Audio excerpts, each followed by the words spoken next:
This is Mikey. And I'm Garrison Rifen. This is Cinema Debrief.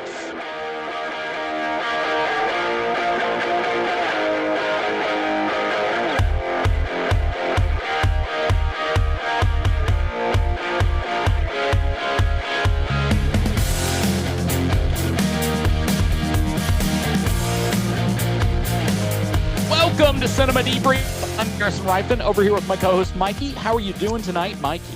What is up, Garrison? I want to apologize. My schedule was just really bad this weekend, and I know you're very into the World Cup soccer, and we're recording right as the finals happening, so it's just my bad, dude. I couldn't help it. It could not be helped. I'm devastated. I can't watch Messi win another World Cup. Yeah. I mean, Spain's gonna be tough, but we'll see. The Argentina's the defending world champs, so that's the one thing I do know. They are. You're right. You're very true. You're very right about that. And as this episode comes out, you'll know the winner of the World Cup. That's right. Not you even follow soccer, you'll probably hear about it. Yeah. And also this morning, tickets for Avengers Doomsday and Avengers Endgame Encore go on sale. I'm like super frustrated with my situation in Birmingham. I cannot tell if AMC is going to have an Infinity Vision certified screen. I was doing some reading up on it. In certain markets, the AMC Prime with laser projector is Infinity Vision certified, but we do not have the laser projector here in Birmingham. So I'm very concerned that I'm not going to be able to get tickets tomorrow. At their CinemaCon panel, they did say it has to be a laser projector. Exactly. I'm pretty sure they said that. But I also the website says that too. Does the website say it as well? Because I was going to say the website backs off a little bit, because it used to be at the panel it was 50-foot wide screen, and now it's 45-foot wide on the site. So they relaxed just slightly. But maybe. I know I saw laser projections somewhere. That may have been the AI response when you put it in Google, and the website might not specifically say laser, but I would assume that is at bare minimum. Now, I know of a theater in town that, and I only know this because this theater made the news, they put the tickets on sale early, and people were able to buy tickets already to a screening of Doomsday. And that theater quickly obviously took it down and said they'd honor who purchased tickets already, because they kind of have to. But I guess they're going to put the sales back up. So it's not a theater that I love going to. It's the same one that I went to see the Denzel Washington, Spike Lee, High and Low, I think is the name of the movie. And so I'm familiar with the theater. It's not my favorite, but it's got that GSX or GTX. I don't know what it is. It's similar to what yours is called, but it's like starts with a G, but it's a little bit different. Okay. So if all else fails, I know I can get tickets at that theater, but I'm not in love with that theater. I've got the specifications here from infinityvisiontickets.com/FAQ. Screen, minimum 45 feet wide. Again, I think they went down 5 feet for that. So that's a plus for some screens that'll be able to get certified. Sound, I think they initially said, and I could be wrong, I think they initially said Atmos. It's now Atmos or 7.1, which honestly, most people are not going to tell the difference. Those are good sound systems either way. The projectors have to have brightness levels reaching 14-foot Lamberts in 2D and or 6-foot Lamberts in 3D. I'm sorry if I'm butchering the way you say that, but I'm looking this up, and so that doesn't premium mean, large format doesn't mean laser then. It's not specifically laser, and most premium large formats seem to hit that 14 Lamberts as long as they're keeping the bulbs up to date. Well, that's the other thing. Yeah, exactly. But I guess Disney's kind of got to trust it too. I don't know if they're actually like they can't send people out. It's not like the good old THX days where they sent people out to like certify the theaters. I mean, the only reason I think it's not going to be at our AMC is because, or in what is considered the premium large format at our AMC, is because there's no indication yet on the ticketing site, and usually they say available soon with ticket times. That's not there yet. So I'm assuming our AMC is not getting it, in which case, if I really wanted to see it on the day in a premium format screen, or I guess I could just wait and see it on our regular old AMC Prime that doesn't have Infinity Vision, but I don't know when those tickets will go on sale. I have no, like the regular tickets. Well, here's the crazy thing, and I don't know what you've done and played around with, but yeah, the GTC website locally does not list any times currently, but if you go to Fandango, it's got times listed. Both. Yeah. Okay. I've done both. In fact, the theater that by accident that made national news that accidentally put showtimes up, they don't have showtimes anymore showing for tomorrow. So I don't know what's going on. It's really weird. I don't know what's going on.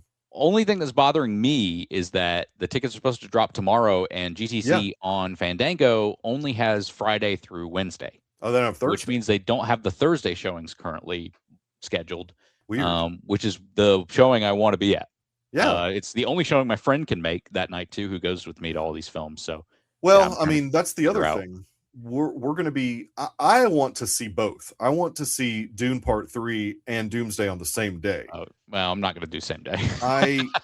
So I've got to figure that. I don't know how I'm going to figure all that. My priority is Doomsday. And then if I do a super late showing of Dune Part 3, then that's fine. To me, Doomsday is going to get spoiled online immediately, and Doom Part 3 is probably more spoiler proof or safe than Doomsday. So yeah. And again, my friend, that's the only night he can make, so that's why Thursday makes the most sense for me. No, I'm going on Thursday. I also love the Thursday crowds for Marvel films when people actually care. 100%. I totally agree with you. So look, I guess we'll find out at 11 Eastern on Monday. 9. I thought it was 11 Eastern.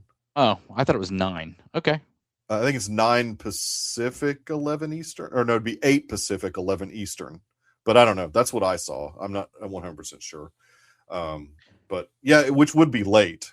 Because that's 10 o'clock my time, and that'd be kind of late for tickets to go on sale. But we'll see. I'm gonna I'm gonna go on there in the morning and see what happens. And the Dune drop was 9 Pacific, 12 Eastern in April. For IMAX 70mm tickets, and I hated that. I don't like it. Thankfully I wasn't going to IMAX 70mm anyway, but I was just like, this is stupid. Yeah, and the whole thing, as someone at work, I'm like, okay. So the whole thing with the way that they're doing tickets lately is getting a little silly. We just want the premium format Infinity Vision screens this weekend or this day, and then later on at an undetermined day we'll put the regular tickets on sale for you plebes. And I'm like, well, so Odyssey started the trend, but I think that this is a response to the Dune tickets going on sale in April, which I think Doom putting the tickets on sale in April was a response to Doomsday continuing to stick on the date and releasing their trailers first in front of Avatar. This is all kind of a game of pushing back and forth on each other. Silliness. It is. I'm excited for both. I'm very excited for both, but I don't like the unknown of when I'm going, like what theater I'm going to have to watch these things at. And I don't like going to theaters that I'm not used to, and I'm not used to that one I would have to go to if our AMC is not going to have it at all on their premium large format. I feel like they got to. I know for a fact that it's not a laser projector. But it doesn't have to be a laser. But maybe it doesn't have to be. So we'll see. We'll see what happens. It's just got to be a nice non-laser projector. Right, exactly. I'd rather just go stand in line and get tickets like I did back in the day. And go see a screening of Curse of La Llorona Part 2 so I can secure my seat for Doomsday. Yeah. That they should put that in front of unfortunately they're putting it in April. They're putting it in April, yeah. Like they did the last time, I think. So yeah, exactly. It is what it is. Well, do you want to get to our we can get to the box office discussion real quick? Let's do the box office because this is looking good. I mean, it's looking really good weekend. There were some big drops this weekend, but the Odyssey currently projected $124.5 million opening. That's right. Which is fantastic. And some of that is depressed, by the way. Like they're thinking that World Cup is going to affect the Odyssey numbers on Sunday. And so on a traditional weekend, they would actually project this closer to 130 or at 130 exactly. Yeah, I think you're right. I think the number's going to go up. I think they're going to be surprised about the effect that it has in the U.S. At this point when the U.S. is not in the World Cup. But right, I think I so could too. be surprised. I mean, we're recording a podcast during it, so that goes. At least for us two, we don't care about the World Cup right now. No, yeah, and maybe it gets exciting later. Maybe I'll tune in for the end, but maybe if it goes to penalties, exactly. But I mean, this is huge numbers. You got Odyssey's opening up worldwide 264. Yeah, it's Nolan's best, right? Yeah, it's if it's not, it's up there. It's like close. His best non-Batman. Yeah. Phenomenal numbers. When we get into it, I thought the most interesting statistic to come out of some of the, they have people that go and survey viewers at theaters every opening weekend for all these big films. And the thing that people said that they were brought out for to this film specifically, 51% of moviegoers said they went to see it because of Christopher Nolan. That's awesome. Which means he is we already knew this. We knew this with Oppenheimer. Yeah. We've known this with previous films as well, but it's just continuing to be a bigger and bigger thing. Nolan is a brand now. Right. I mean, I think people were trying to downplay that with Oppenheimer because it was the Barbenheimer thing. And so they were using that as a way to say, oh, Oppenheimer would not be doing this well if it wasn't for the phenomenon of Barbenheimer. But clearly that was not the case. Clearly he's his own IP. I would venture to say that we haven't had a filmmaker like this specifically since the golden era of Spielberg. Which he's far past that. People don't go to the movies anymore just because it's a Spielberg movie. Clearly we saw that with Disclosure Day. Someone may take offense to you saying that, but what you're saying is, I don't care. And I agree with you, is that financially you've not seen someone who can just draw people in like this. Right. There have been plenty of great filmmakers in the interim, but they don't necessarily draw crowds for every film. No. Where Nolan seems to just, whatever he wants to do, he's going to pull people in and get great reception. I mean, look, there's some controversy online about certain things about this movie, but ultimately the audience reception is stellar. Cinema score of A. Yep. And if you look at other foreign countries, review sites where that are similar to things like Rotten Tomatoes and stuff like that. Yeah. I mean, some of the numbers in certain countries are bordering on A+ type cinema score. That's awesome. Compare movie to movie. I mean, you can clearly tell, at least with the metrics that we can look at on Rotten Tomatoes, the certified audience score is now, I think, currently above the critic score, which is really rare. I mean, that doesn't happen often. Not just that, but then the all audience score itself is still like 93, 92%. Yeah, so even the people that were trying to review bomb it, didn't the non-certified people. The only successful one I saw that I think, it's just such an obvious review bomb at that point was Metacritic, where it's the only site in the world that has it at a negative review on the user score. Letterboxd has it at 4.3, IMDb has it at 8.1. So solid scores. All I know, and I don't want to say much about all the online controversy, but people that I followed, I will use that specifically, followed and kind of respected as far as being a somewhat rational human being. I've unfollowed a lot of people that I was following just because it's just silliness. It's just all so silliness. And it's all people wanting to be on siloed teams. And they feel like if their team doesn't pipe up about the controversy of the casting in this film, then they're not going to get the clicks that they need. They're not going to keep the audience. Well, I mean, I just unfollowed a bunch of people just because I was like, look, I used to think that you were a person that could objectively and subjectively review films without putting in your personal beliefs about things. And it's the world out there right now is too clickbait oriented and too they know what their audience wants to hear, so they're going to say it over and over again, even if they don't really believe it to their core. And it's just frustrating because it just makes me lose respect for them. Well, and I think that this is a great example of the online world is not real life. Correct. Exactly right. All the people you see screaming about a bunch of different things, it's not necessarily real life. That doesn't mean it hasn't permeated to normies here or there. I'm sure it has. A little bit, yeah. But I mean, all those people that are making money on YouTube, they're saying what they know. Like I said, they're saying what they know their viewers want to hear them say, so they can keep getting their super chats, keep getting their subscriptions. And so they're compromised, and so you can't really trust them anymore, especially when this is such a nothing burger. Like, I do not care about a person's skin color. I don't care about a person's orientation when they are in a film and they're acting. They're portraying a role. They're acting. It doesn't matter to me what their real life is. I don't necessarily agree with their real life as far as orientation is concerned, maybe, but that to me doesn't necessarily affect their ability to act well.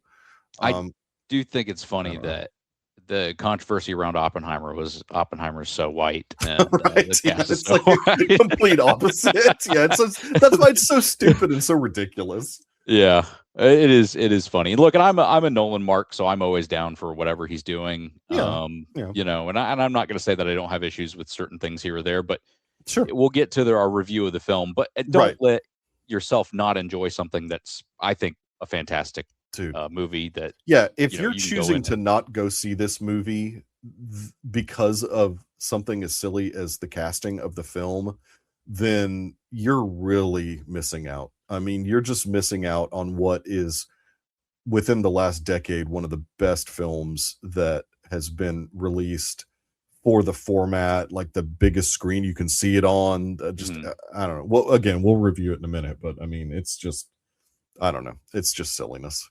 And I'm glad that Nolan kind of just brushed it off in interviews. Like he barely even like acknowledged that it was real. That's the best thing for him to do. Yeah, that's my favorite thing about all this is I've seen several people say, well, he made a big deal out of this, or he did. And I was like, no, he didn't. He hasn't addressed it like half of this at all. And not at all. Otherwise, he just said, wait till the movie comes out. Yeah, and exactly. I think that's the best response. Let the film speak for itself. I mean, and it certainly does. Yeah. Well, look, I love Nolan. We love Nolan. We will get to the Odyssey in a little bit. The other box office numbers, Toy Story is getting closer to $1 billion. Yes. Toy Story 5, that is. It's at 950, or I think it's at 950 something. The numbers it'll hit it next week, right? I mean, maybe 2 weeks. It's a couple weeks. It needs to hit it kind of maybe before Spider-Man, but maybe not. Maybe it won't. I think it'll crawl there no matter what. Yeah. At the end of the day, I think you're probably looking 1.1, 1.2 as long as it continues to do what it should do there. Moana had a big drop domestically, 56%. Not a good sign for the kids' film. There. Evil Dead Burns, 64% drop. Horror can sometimes have big drops, but that's one that needed to not drop big. Even with the $20 million production budget, it's still not a good sign for the health of that film. Guess they're glad they already shot the next film in that series. Right. Yeah. It is what it is. Yeah. Well, Obsession, of course, still in theaters, even though it's on disc now. Still making a little bit of money. It's on disc, and isn't it like on streaming for free on Peacock? Yeah, now I think it is now. Yeah. Yeah. So if it's not, it's maybe tomorrow. Yeah. It's close. We're close to free streaming on Peacock. So yeah.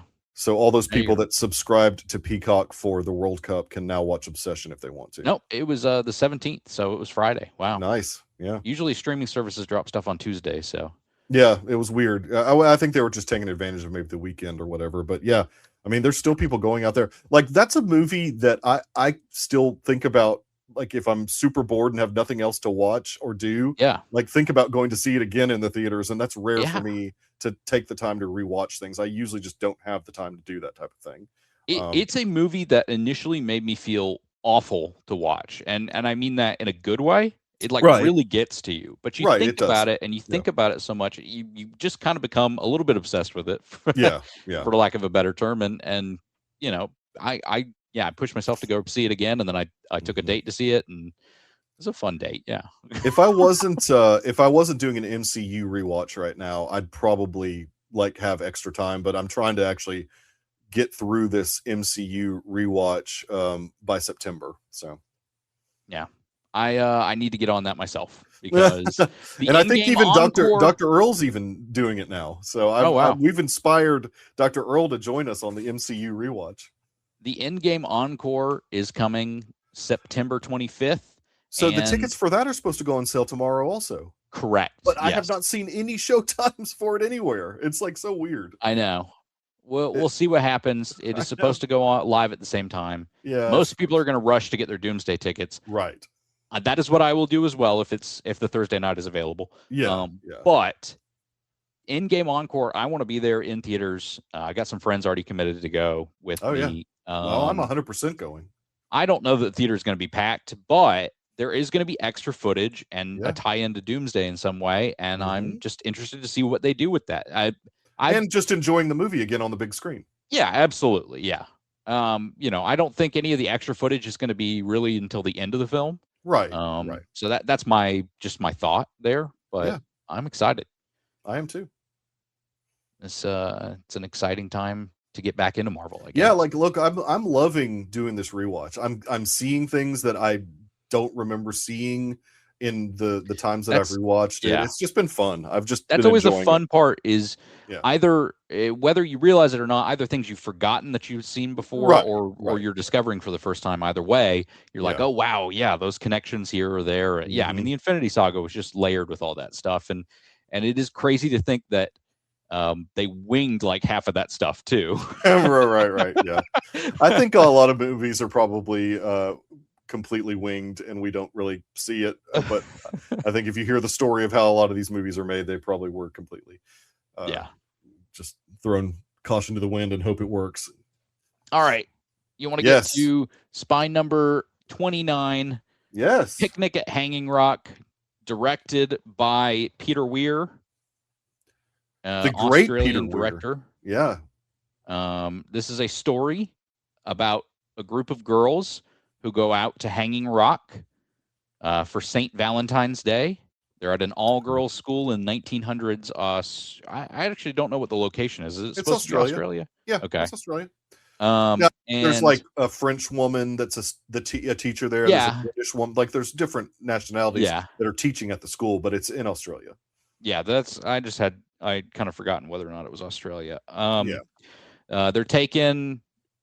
There's some chaperones with them. They go to this Hanging Rock. They go to have a picnic. Some girls walk off. They go to measure the base of the rock or whatever they say to the teacher. They're like doing archaeological or geological studies of it, maybe. I don't know. And then 3 girls of the 4 that go to measure the base of the rock disappear. Yep. And then a teacher disappears off screen too, which I thought was kind of weird. That teacher was with them or had gone to look for them. Maybe I couldn't quite tell what was going on there either. Weird, because the teacher was not with them when the 4 of them went, but maybe she went back. But it was an off-screen thing. So I've done some research, and the book brings this up, but that the teacher does go to look for them, and she goes missing too.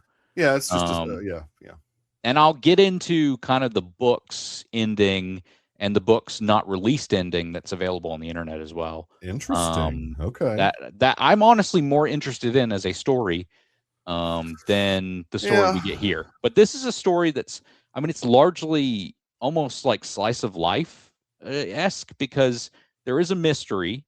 Right. But we're really just watching everybody's reactions to the disappearance of these girls, and it's almost a coming of age tale-ish sort of for Sarah-ish, but not really. Right. It was kind of weird. It's a really tragic film, ultimately, about loss that's kind of unresolved. And spoiler alert, they don't ever figure out what happened to the girls. 2 of them. Yeah, that's right. One of them does come back. Right. Yeah, they find Irma. They find Irma. Yeah. So one of the 4 actually comes back because she did not go with the 3. Yes. So one of the 4 made it back, and then they find Irma later on. which is interesting. And there's illusion, like, but she never really says what happened. She said she can't remember exactly what happened. So my background with this movie is it's one of those movies that I've heard of for a really long time, but I don't know if it's just one of those things that movies that you should never see because they're so controversial. Like, for some reason, I equated this movie with that, but it's completely the opposite of that. I think that there's certainly moments in the story that I thought they could have gone one way with it, but they didn't. A couple times. So, like, they could have gone the way of these girls ended up being sexually assaulted or something and murdered. I thought that's what was going to happen. Didn't I happen. can tell you exactly what happened when we get towards the end. When we get towards the... So, at least as far as the movie is concerned, doesn't really allude to that being the case. The other thing, because, gosh, when you're watching a movie and they continuously scan up to the rock face that looks like it's a man looking down on you, you think maybe something supernatural is going on. And they never, because look, the score was really eerie. And so, like, I didn't read anything about the movie. I wanted to go in completely blind. So I went in completely blind. So I thought perhaps Weir, the way he shot the film and the score, I was like, okay, well, this is going to end up being some supernatural thing, like a ghost story or something, because they keep showing this rock face that looks like a man, or looks like a face. And other than just the trauma that anyone that comes back from the rock, because we do see one of the boys come back from the rock also, and they all have just this traumatic look on their face. Yeah. And we never, at least from what I could tell, nothing was ever explained. No. At least it was in a bit film. Frustrating. Yeah. I was kind of hoping this would almost be detective-esque or Yeah. you know, in some way there was a procedural. Well, and it's billed as a aspect. horror film also. If you look in most places, they bill this as a horror film. And yes, horrific events happen off screen. I don't know that I'd call this horror. I wouldn't, but that's what IMDb calls it. Like, but I do have a tough time placing it in a specific category. So what I thought was leading down the path is that, and this is what I kind of put in my Letterboxd review, I thought we were going to be getting something like Wicker Man, where there's like this cult atmosphere around this rock, and the headmistress is involved with this cult that involves St. Valentine's, maybe. I thought that's what was the road we were going down, and it didn't go down any road, really. There was like no resolution to anything. I mean, that's kind of the way the movie ended. Like, I really felt frustrated by the film. But I did like the eeriness of the score. I thought the acting performances were fine. But just the resolution, at least in the movie, maybe the book resolves it very differently, but the movie itself did not have any impact on me whatsoever, because like it just, there wasn't much going on. Yeah. But yeah, I was with you. I wanted maybe the police officers to get involved and there'd be like a mystery around this, and the headmistress, because the weird scene with her having sort of this blank look on her face, and she's already in funeral garb, like she's wearing like a shawl, black, and she's in all black, and she's just sitting at the desk. I'm like, all right, pay this off. Like let's go further. Don't just leave me this. And that's all that happened. They just left me with that image, and I'm like, what? Maybe that's the idea. Maybe they want you to interpret it for yourself. Well, but then they tell you in like narration that she also offed herself.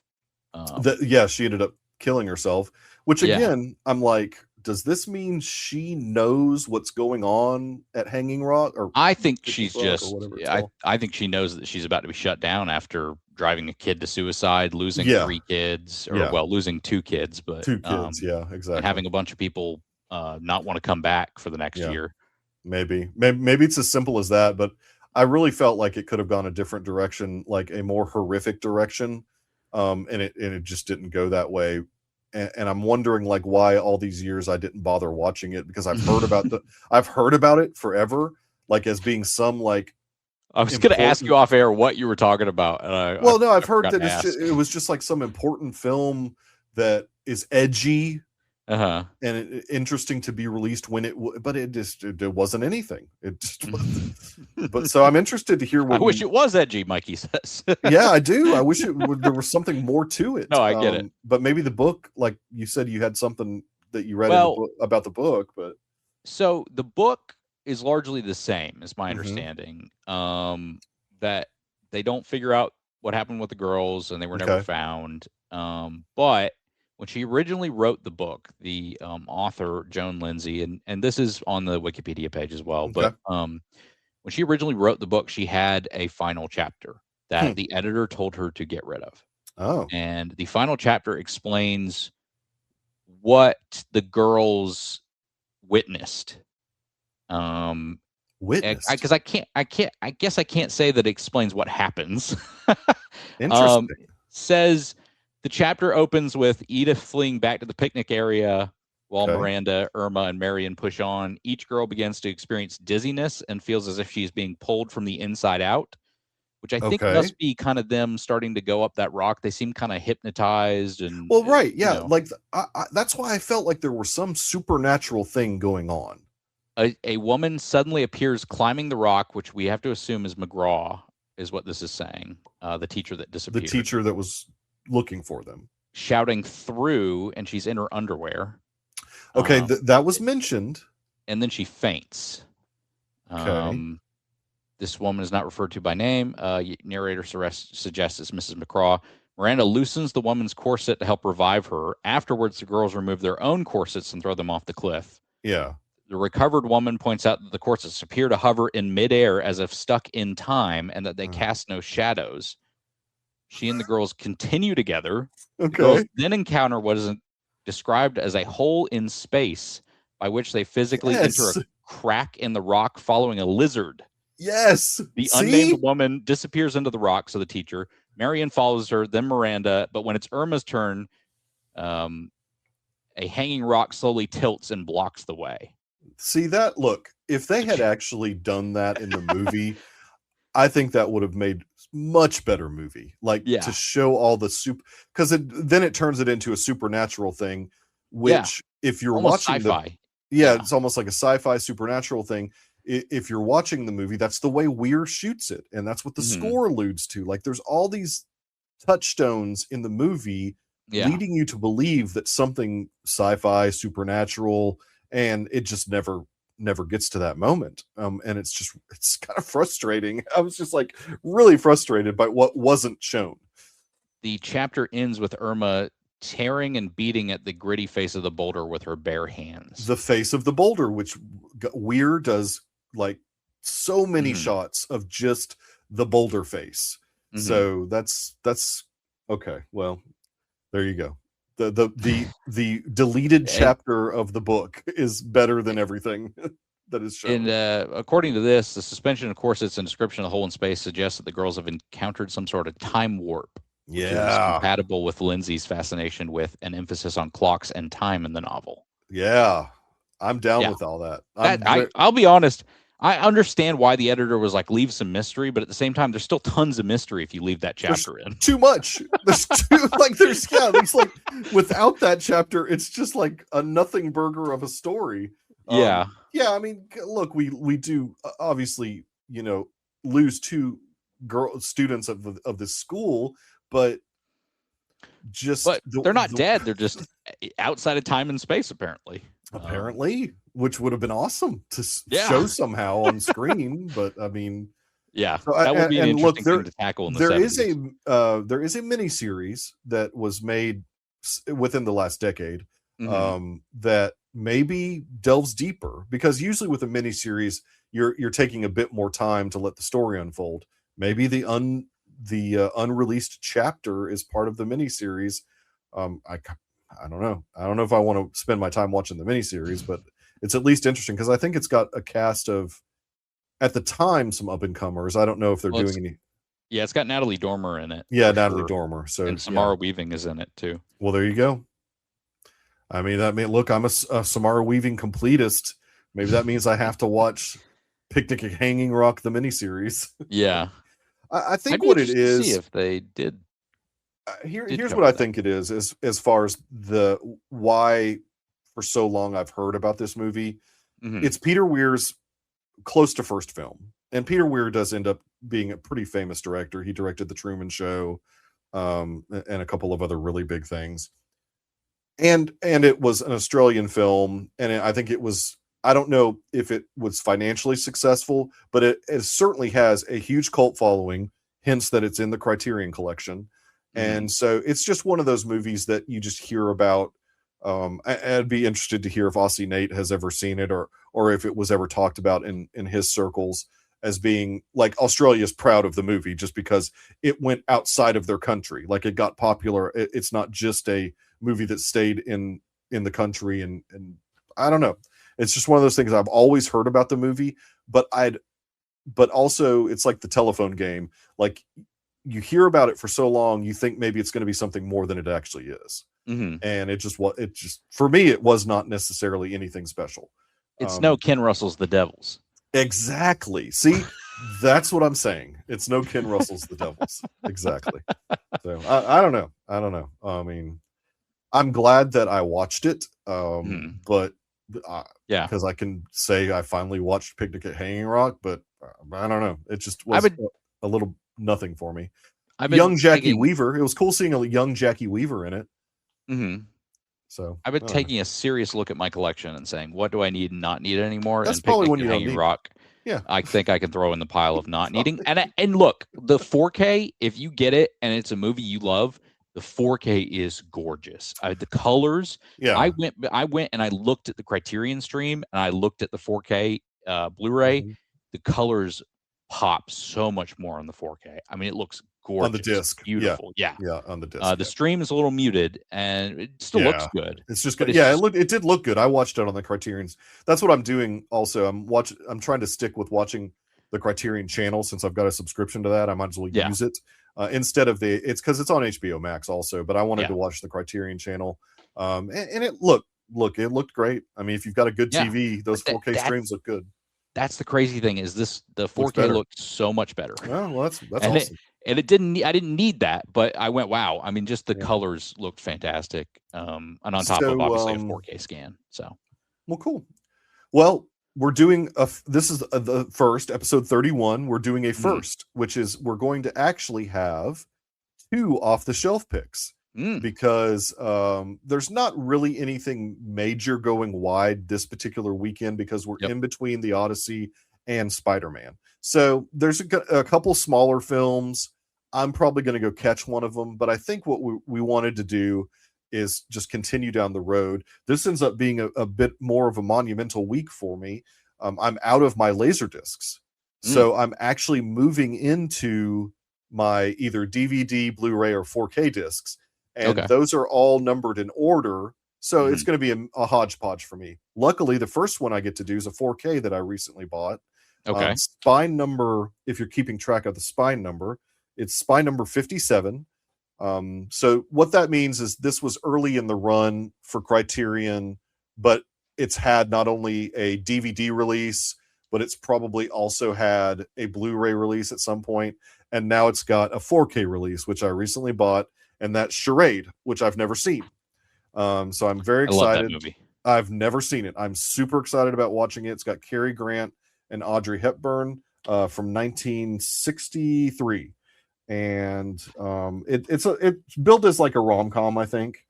It is. But there's like some mystery. I don't know that I would bill it as a rom-com. I would call it a Hitchcockian. Oh, okay. Maybe romance in some ways, but Hitchcockian thriller. Okay.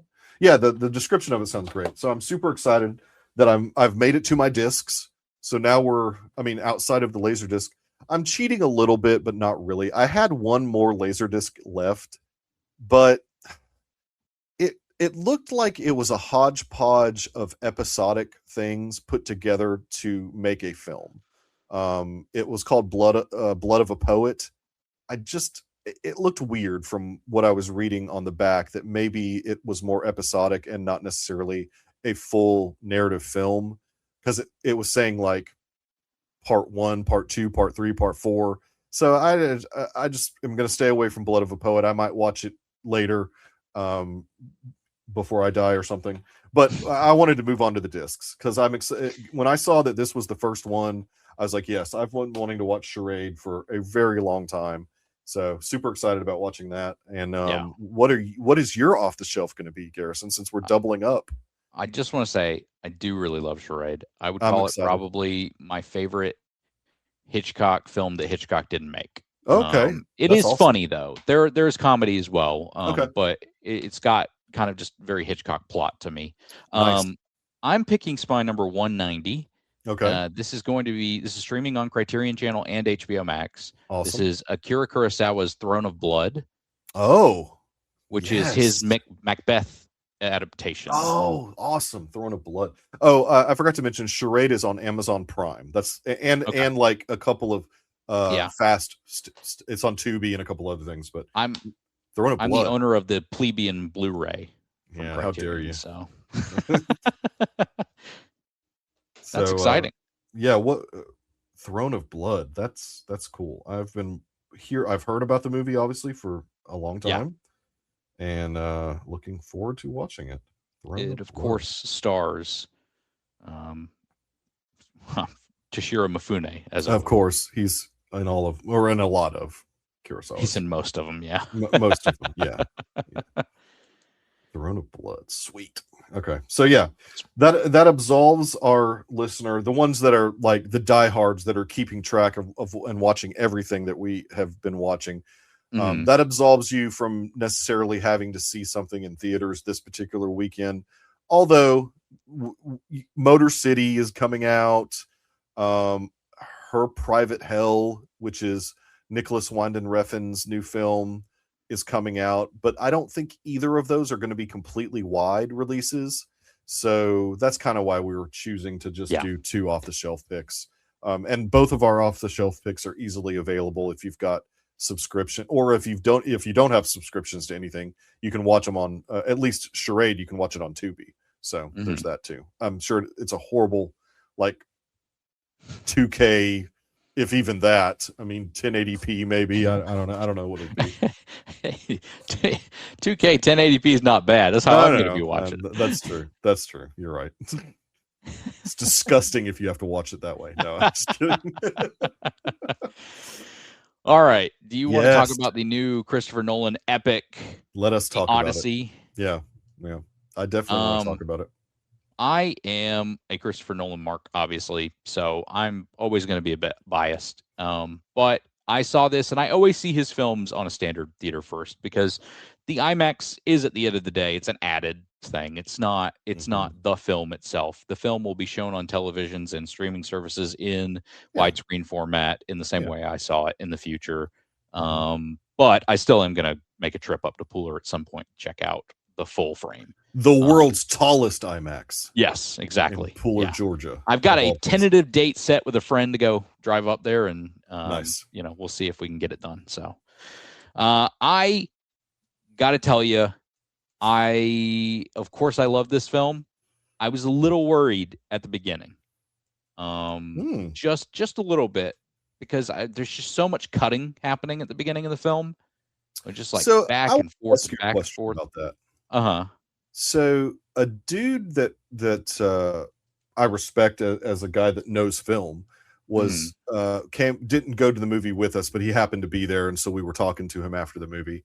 He said something interesting that I didn't realize, but that the IMAX camera only allows for 3-minute cuts, and so that's 3-minute takes. And really actually closer to 2.5 because of the time to get everything going. Yeah. That is wild, because how the heck do you even do an action sequence without it looking super cut? You do it very carefully. And that is wild, man. I think it's part of the reason why the final action sequence, which I think is good, also looks the way it does at times, where you're getting close up, and then all of a sudden, it's an area where you could easily have swapped the mag on. That's what they call it, the magazine for the film, or the drum, whatever they call it. Yeah. Well, no wonder no one has done the film on only an IMAX camera before. I'll be honest. I think it's awesome that he did this. Yeah. I think in the future, if he wants to go back to shooting the dialogue scenes on 70 millimeter, on normal 70 millimeter, I'd be okay with it. I would be too, in all honesty. Yeah. I mean, it's quite a commitment to having to really cut a film in. I can't imagine that being an easy way to cut a film. No. Just having 3 minute takes and things. Has done a good job with his last 3 films. Yeah, she's done great. She's the one who's come in after Lee Smith, because I think Lee's last film was Dunkirk, and then she came in for Tenet, and she came on for Oppenheimer, and she came on for this, and I think she's done a fantastic job. I think Lee Smith also did great work with Nolan previously, but but he didn't have to deal with this particular situation. So yeah. And there's even like some jumpy cuts at the beginning too, where they're like in the middle of a take and then it cuts to like a take that's similar, but and that's where I got like a little worried, because I was starting to go, oh no, did the 3 minute takes really mess with the dialogue scenes? And but the rest of the film is super smooth, so it was more of just kind of an aesthetic choice clearly at the beginning. I love this cast. There are people who are going to get mad about certain aspects of the cast, but the principal cast I think is fantastic. Yeah, I agree. And I think, and I've got a shout out to him, because I don't think I've ever thought anything bad about him in the past, but there are a lot of people who have derided him at certain points in his career.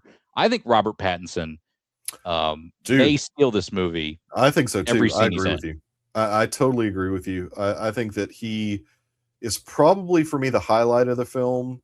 I was quite taken, more than I have ever been before, by Anne Hathaway. I think she had the scene where Penelope and Temecula are talking. I think it's third act almost. So that's Anne Hathaway and Tom Holland.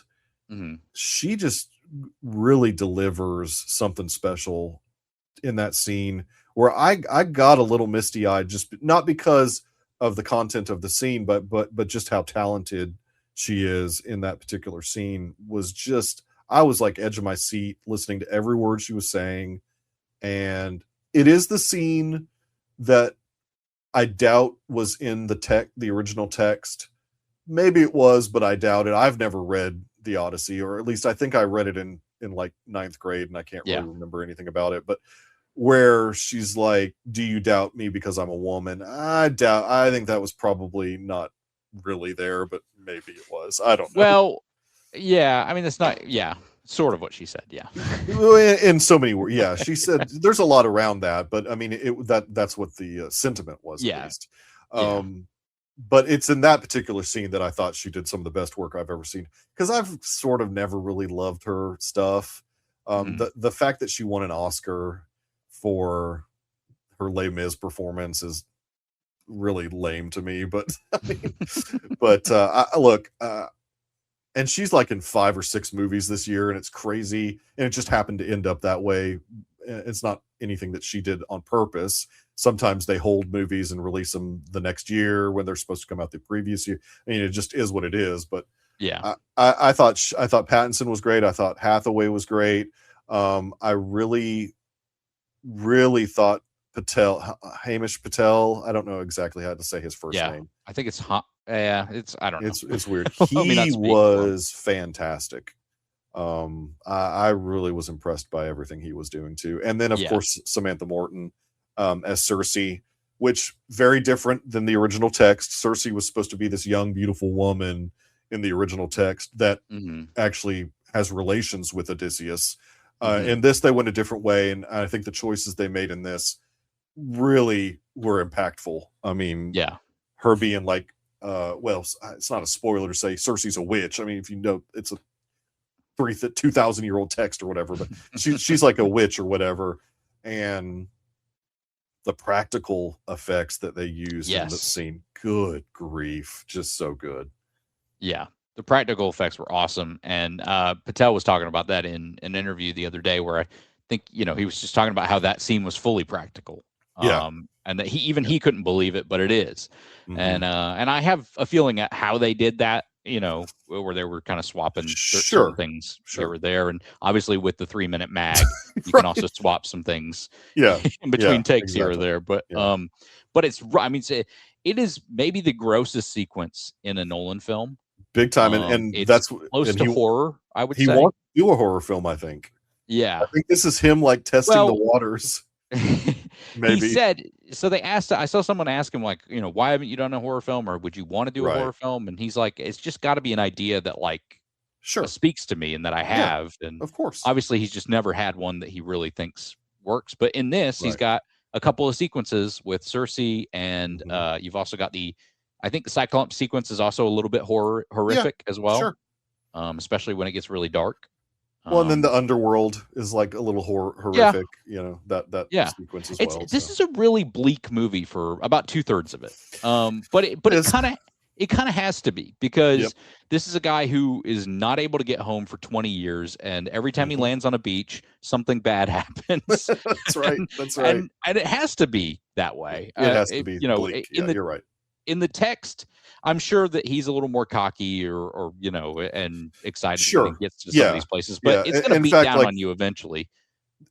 Not that anybody has a right necessarily to be like an Odyssey purist. I think that's a silly thing to try and say that you're an Odyssey purist, but really the third act is very different as far as the message that Nolan, and he's adapting a text from a writer that maybe. Well, he's see, I'm going to push back on that. He said that it was one of the translations he looked at. One of the translations, and he said it was one of many. But her name is on this. Isn't her name in there as an adapted by?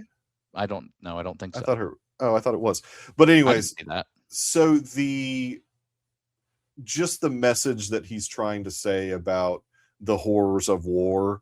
That's not necessarily something that was in the original text. I don't think that's in her text either. I don't personally care. But yeah, well, I think change the message a bit.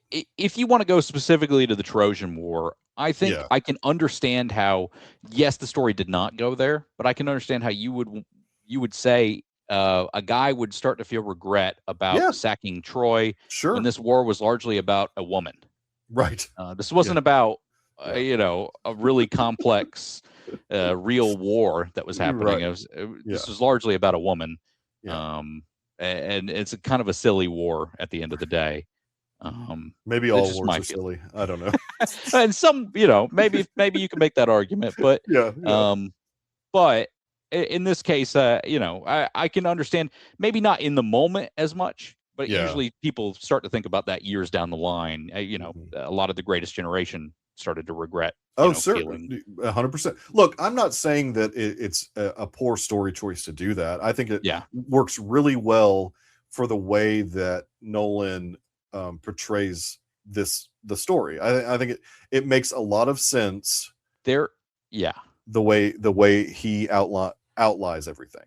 There is a choice made in that specific scene that made me kind of chuckle a little bit, because it was just kind of classic Nolan in that he set something up, and I'm spending this whole movie going, wow, I'm surprised that Nolan is embracing certain aspects of this poem that I wouldn't have expected him to embrace. Right. And then he shows you something and you're like, oh, was that him really embracing that aspect of the poem?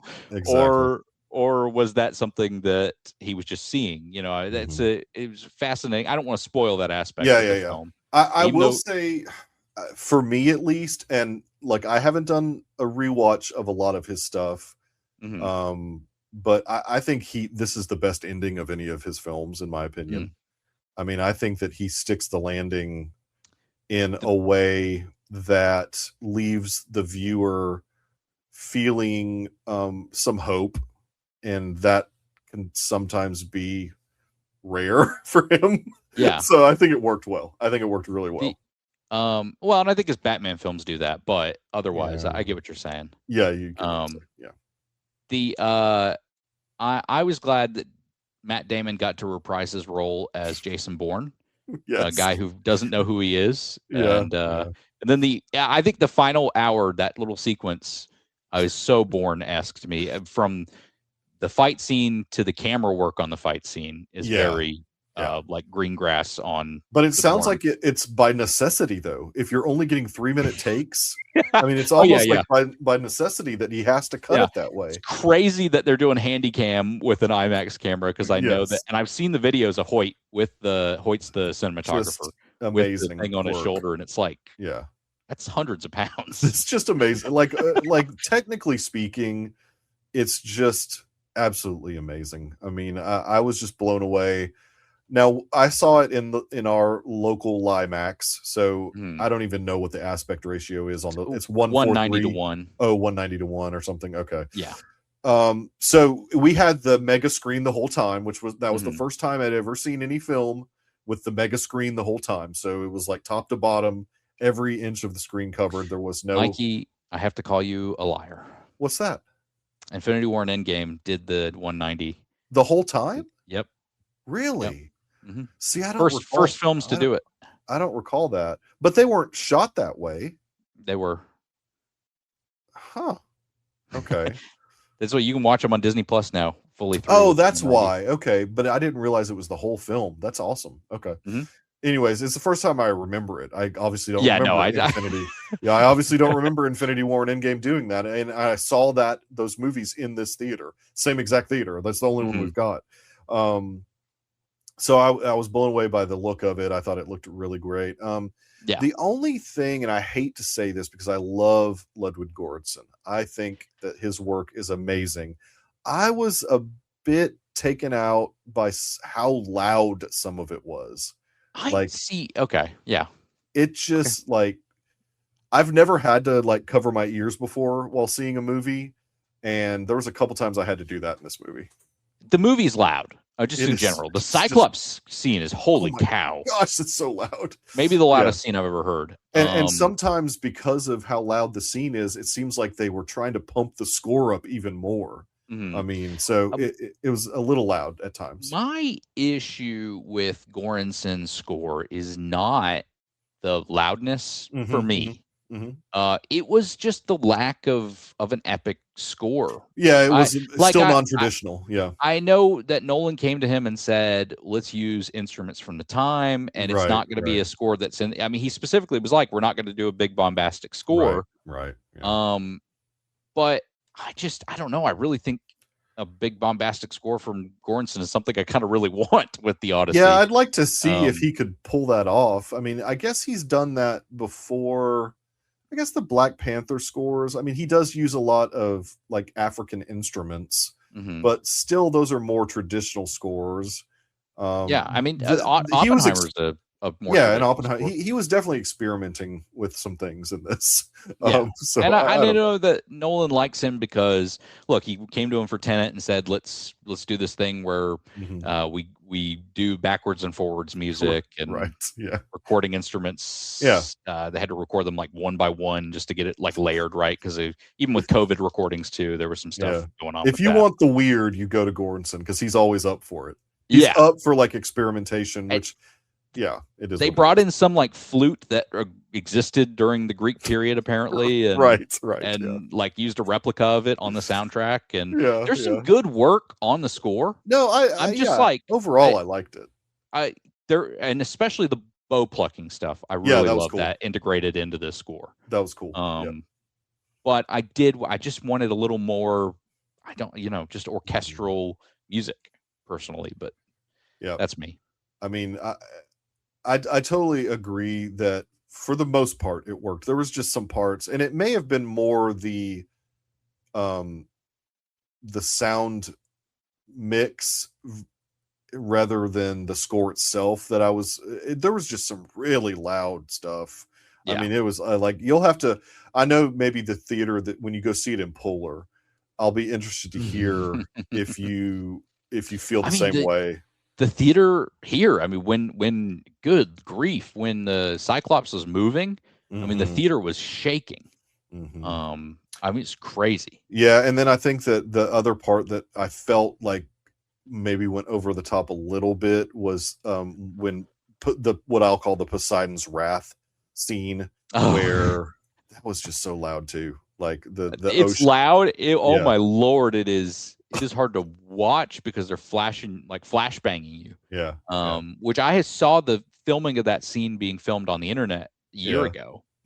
And then someone rebrought it back, that footage back up. This guy filming the Universal tank or Sony tank, wherever it is, from the outside. Someone was like in a hotel room and could see them filming on the boat, and just like the waves crashing down on them, and the lights are like flashing and to represent obviously lightning going on around them. But I know that they are going to be two obviously very different types of films, but Tom Cruise is really going to have to bring it for me to beat Damon. I mean, because Matt Damon was just, I mean, gosh, I'm thinking back to the scene of him in agony during the siren scene.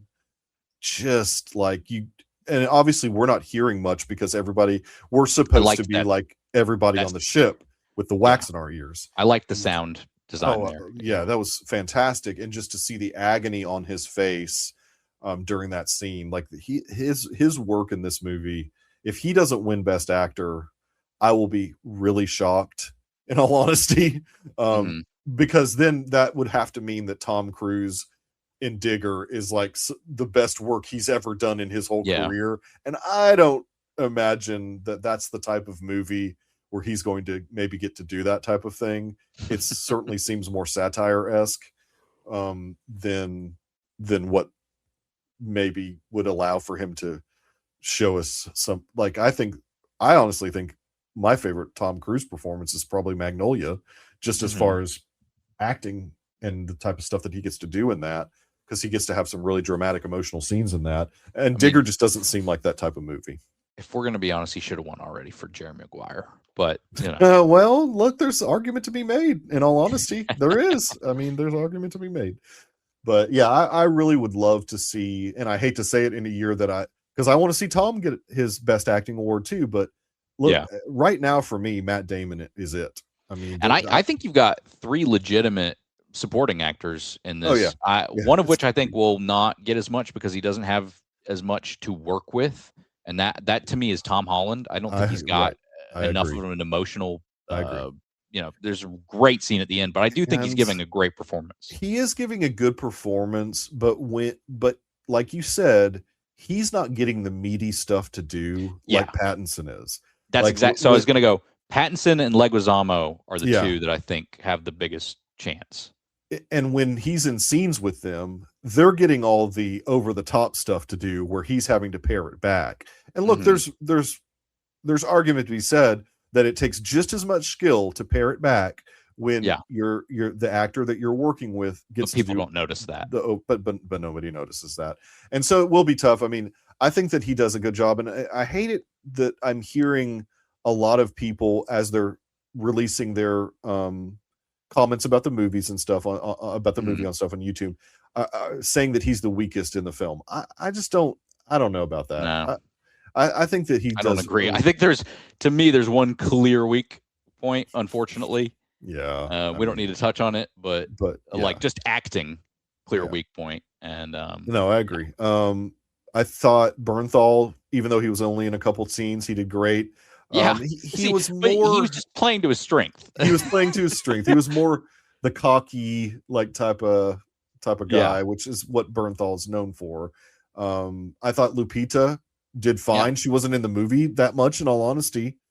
I mean, was it just me, or she was playing three different characters in this film, or two? She plays her. I thought she was playing Helena Troy, and she plays her sister Clemestra or something. And then I thought that she was also playing their mom too at some point. I don't know. I was confused by everything that was happening. I was like, oh wait, is she also playing the mom of these two girls? It was so weird. Yeah. I think Charlize Theron did great, but that's a more required subdued performance, but she did really great.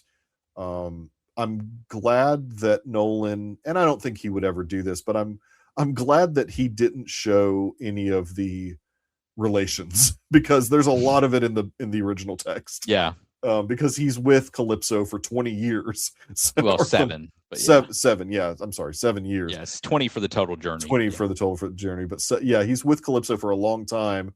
And in the text, there's a lot of love making. And Nolan chose to not have any of that really in this movie. There was maybe like 1 or 2 scenes of Agamemnon and Helen, I guess. Yeah. Or the sister. I don't know. I guess I'd say I feel bad for that whole couple because Zendaya is in the film, but she's not really given much to work with. She's not. She's there to be stoic, essentially. I liked that a lot. The thing that I think they did well in the movie, especially with the big reveal. Well, I don't want to necessarily spoil or anything. Yeah. For the majority of the film, and this still could be the case, so I'm not necessarily spoiling anything. Mm-hmm. I mean, she's listed as Athena in the cast. Yeah. And so that's what we are to think for the majority of the film, I think. Well, and the thing is, when there is something that is revealed, without getting too spoilery, there are my mind can go down a few different rabbit holes of what is happening there. Right. I agree. And yes, I think I think that she's credited correctly, but mm-hmm. What does that mean? I don't want to get into that conversation right now. Yeah.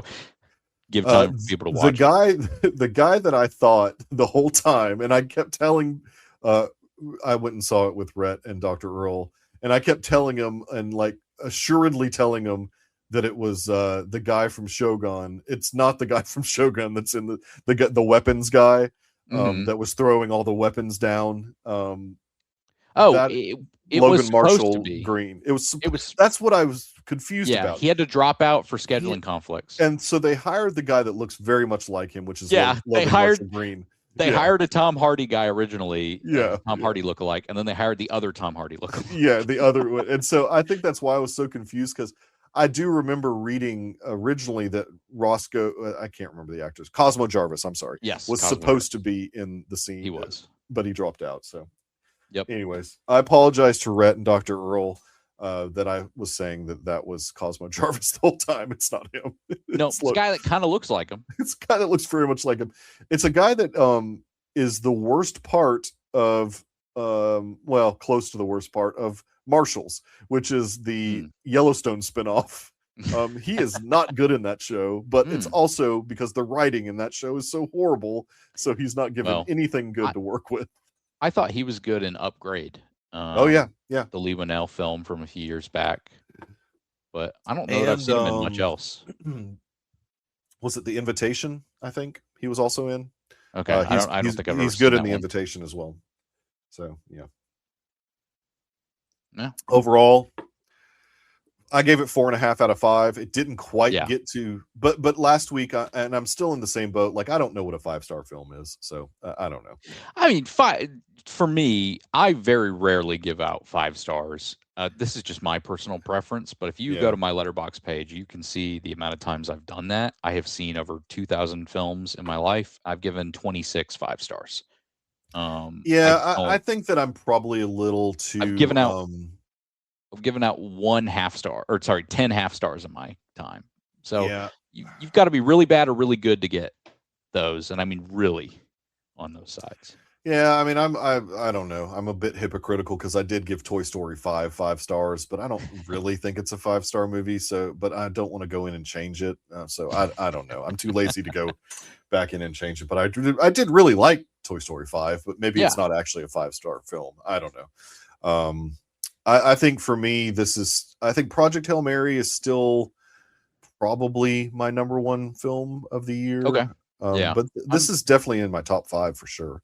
I'm between Obsession and this, and I think I'm leaning towards this, but I want to wait until my second showing. But Obsession just really has stuck with me. To the point I that agree. I totally I'm trying to get my friend who is going to see the Nolan movie with me, the Odyssey, to go watch Obsession as well at some point. So it's it's a great movie. I'm trying to introduce it to the masses, even though it's already been introduced to the masses. You should. We should. Have you seen The Invite yet? No. Yes. Yeah. We covered that. Yeah. Oh yeah, we covered that. Duh. Yeah. I like that a lot too. So this is a much better year at this period of time, because this is not necessarily, I mean, we're supposed to get all the best films of the year in the last quarter of the year, and we are already at a point now. I'm like, how is anything going to beat any of these movies that are in my top 5? I agree. We'll see. I mean, I'm looking forward to watching Fjord. I'm looking forward to Wild Horse 9 or whatever it's called. Yeah, Wild Horse 9, Dune Part 3. Look, Doomsday. I mean, if it's good. The thing about Doomsday is just give me a fun movie. You know? That's all I want. Well, it's going to be pretty dark, but I do want a fun movie. But Infinity War is a dark, fun movie. Well, that's true. Yeah. That's true. Give me something on the level of funness there. Yeah. You're not going to have the connectivity of that previous film. Yeah. Don't try too hard. Just kind of go. Have fun. I feel really sorry for all the goodwill that Doomsday is going to have to give us, because there's just people just are down on the MCU. Well, and so if it's not like a perfect film, then people are going to come at it. And I just, I do not look forward to December, because I just fear the rhetoric. I'm surprised more people aren't scared for Dune Part 3 as well, because that book is not the most well-liked of. Well, I think there are a lot of people that drop off the series on that one. That's going to be a lot of people. There's going to be the purists are probably going to be mad, because I'm guessing Dene has changed a lot of stuff. I'm pretty sure. So the Dune purists are going to be pretty ticked off by the whole thing. Which, look, I'm kind of happy about that. Those people can be. I want a good off. film. I want I don't need it to be the book. I need it to be a good movie. So. Yeah. Anyways, that's exactly how I feel. So 2 off-the-shelf picks for our listener, Charade and Throne of Blood. Yep. And then obviously next week, 2 weeks from now, Spider-Man is going to be the focus. I mean, and I thought about trying to do a roundtable, but it ends up Rhett's out of town this week anyways for most of the week. For a couple days of the week, and doing a roundtable for the Odyssey is probably just not in the cards. But I really want to try and do one for Spider-Man, but we'll see. We'll see.